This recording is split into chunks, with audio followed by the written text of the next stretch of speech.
that you're here. You know, how often do you count your blessings? We should count our blessings every day because we have a lot of them. We have so much for which to be thankful. This is written by George Babcock. I'm just going to read you a little portion of it. He was a great educator, college president, missionary, a great man.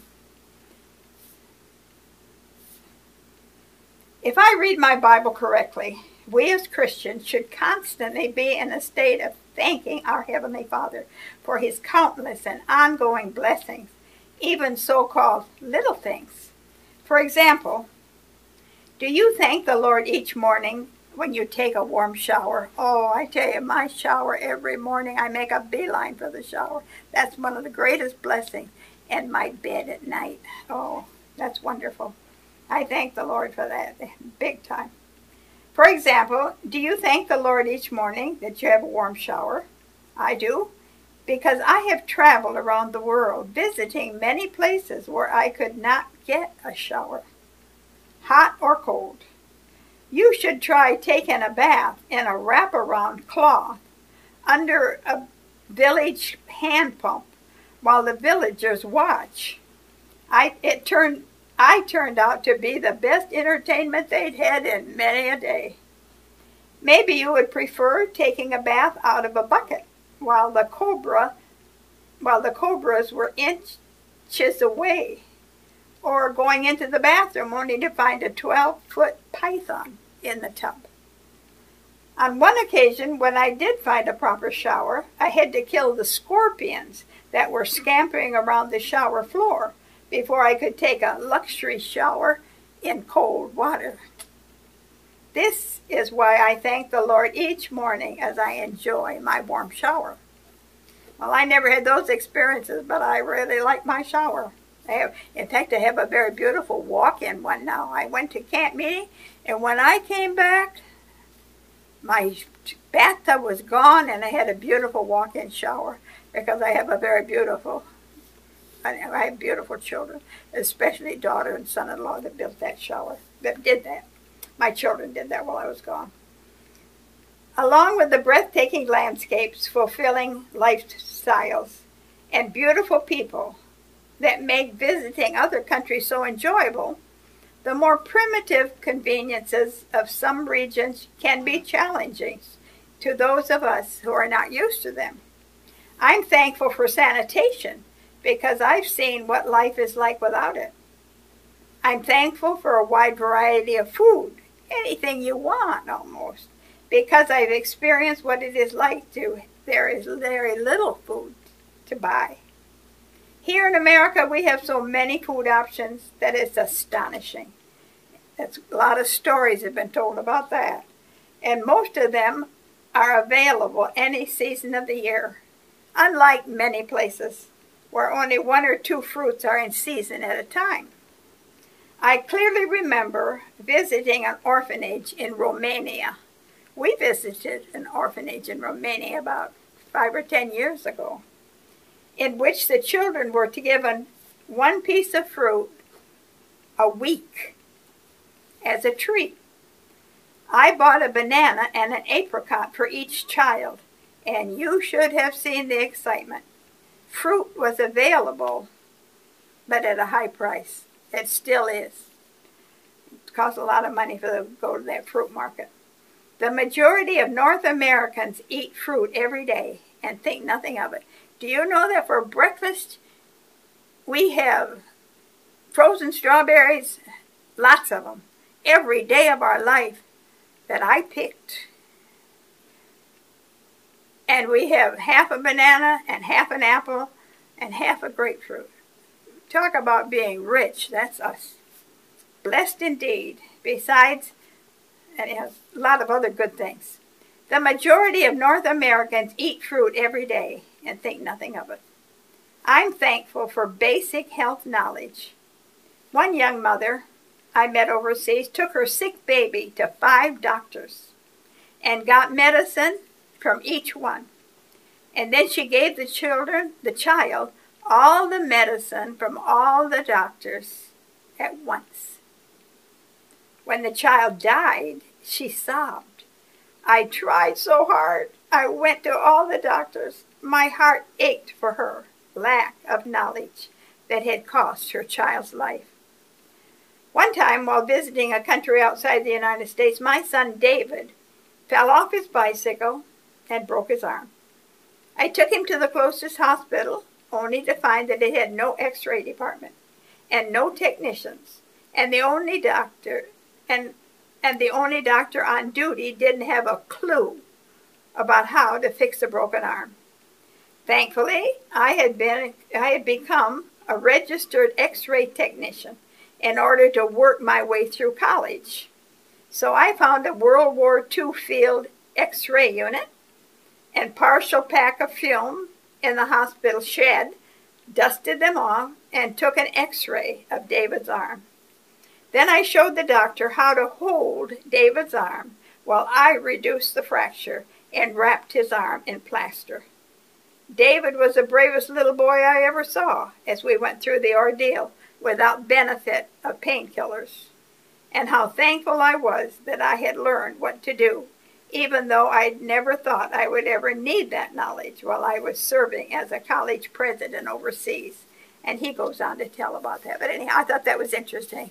We can't begin to count our blessings. And this will remind you of it. Powerless.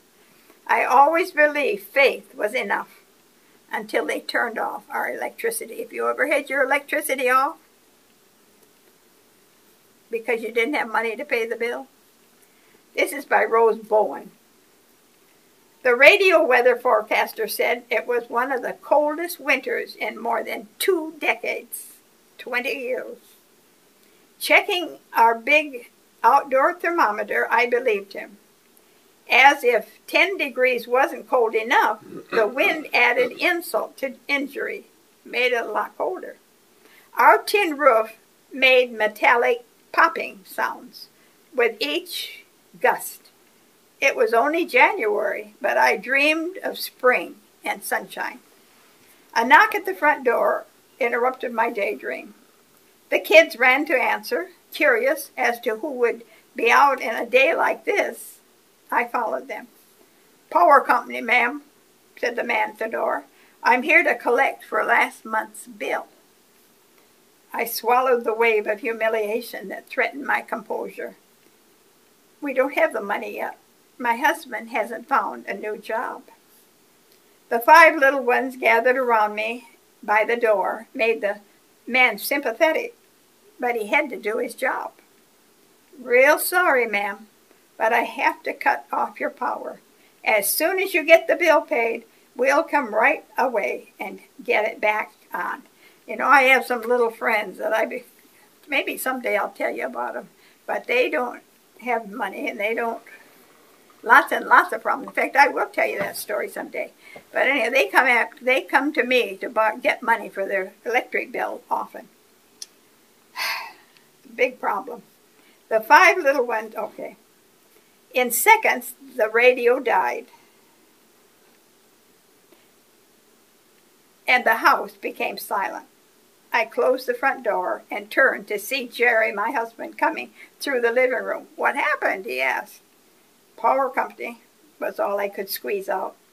The kids began asking questions. "What'll we do now? Is the power really off?" They checked all the appliances and switches to see for themselves. Handing the baby to Jerry, I made my way to the kitchen. I could hardly believe this was happening. In 13 years of marriage, we'd always been financially comfortable.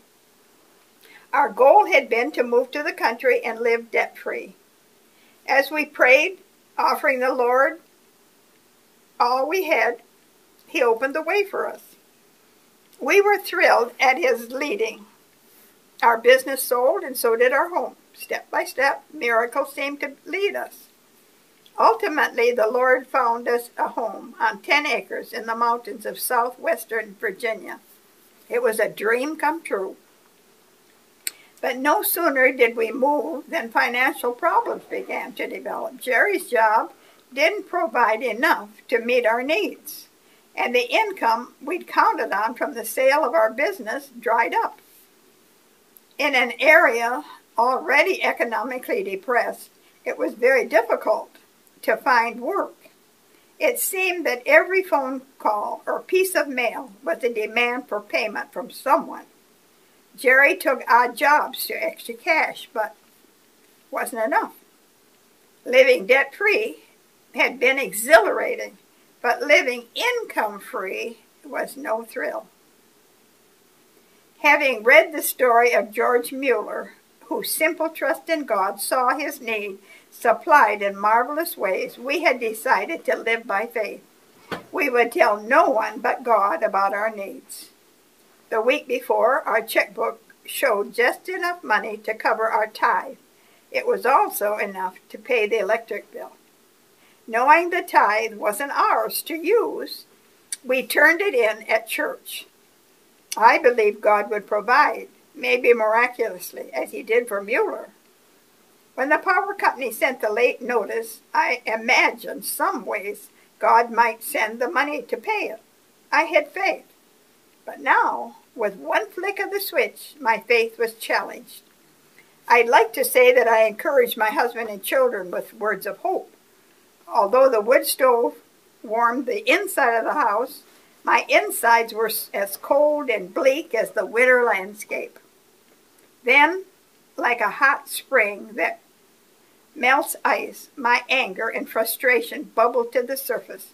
I sat on the kitchen floor in front of the wood stove and cried like a baby. Part of me was dying inside, and part of me was screaming like a child having a tantrum. I was angry at the electric company for being so insensitive. I was angry at my husband for not finding a job. Most of all, I was angry with God. He had promised to provide for our needs, and he hadn't kept his promise. We hadn't been wasteful.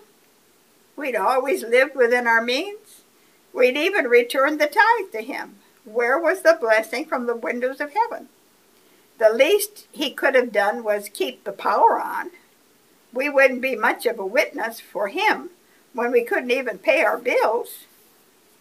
I went on like this for quite a while. I didn't care if God hit me with a lightning bolt for having these thoughts. By the time I was through, I was exhausted. Then I sensed a voice. Will you trust me in this? I had no answer. Sensing that the storm in the kitchen was over, my husband poked his head in at the door. The kids peered from around his legs in wide-eyed amazement to see their mother sitting on the floor crying. In a rush, they piled around, hugging me and saying it was going to be okay. My maternal instincts took over, and I reassured them that we'd get through somehow. But I sounded more confident than I felt. Strangely enough, though, as I expressed my feeble confidence, I began to feel better. My practical side snapped into action, figuring out what to do next. Jerry took the older boys to the spring house with buckets for carrying water, while I cleaned out the refrigerator and freezer. He said we were going to be living like the pioneers for a while, and they were delighted with the sense of adventure. Relieved that the worst was apparently over, the younger kids went back to coloring and playing. We set up some shelving on the back porch for our frozen foods. At least the Arctic weather was good for something. And put our perishables in a big plastic cooler. I cooked dinner on the wood stove, and we feasted like royalty that afternoon. As the sun went down, we lit all the oil lamps and candles we could find. The golden light was actually rather cheerful. We read stories and sang a few songs for family worship, and when it was finally dark, we all went to bed. My spirits were already lighter, but I was still annoyed at God. The next morning, we were up with the sun. Not hard when you've gone to bed at 7:30 the night before. Ready for action. Grabbing a few rolls of quarters, I went into town for batteries and lamp oil. With the radio to listen to, we didn't feel so isolated. Having the wood stove for heat and cooking made the experience bearable. We baked potatoes inside it and rigged an improvised oven on top to bake muffins and toast bread. To my amazement, household chores were done in no time, except for getting water. The spring house was across the street at the bottom of a hill, so hauling water kept us busy. By the third day, the boys thought maybe it wasn't so neat to live like pioneers. A few times we heated enough water for a bath in the tub, but we learned why the pioneers probably didn't bathe more than once a week. Same with doing clothes. After washing clothes by hand in the bathtub, I used the laundromat for big loads. By the second week, we were actually enjoying life without electricity. If only we had a hand pump for water. It was during the second week that I once again heard the voice. It said, "I promise to provide all your needs. Do you have all you need?" To my surprise, I had to say, yes. We had food, clothing, shelter, good health, each other. Electricity wasn't really a need after all. My anger and lack of faith were so embarrassing now. Trusting God was the reason we moved to this place. This was part of our great adventure. We lived without electricity for a little more than 3 weeks. It would have been longer if not for a church member who stopped by one evening to find us reading by oil lamps. When he figured out that we had no electricity, he called the pastor, who set some wheels in motion to get that power back on. But when the electricity came on, we couldn't help feeling a little disappointed. We had learned so much about the things we didn't need, lessons that would not have been learned any other way. The Lord had stretched us and shown us an even simpler life than we'd lived before. Being powerless had cut us loose from some of the things that kept us too busy to spend time with Him and His Word. No electricity made it easier to read, sing, and spend time with each other. What a precious lesson. Being powerless turned out to be a powerful experience. Rose Brown is a wife, mother, homemaker, and freelance writer who lives in Floyd, Virginia. Her last article for this magazine was Potluck Friend.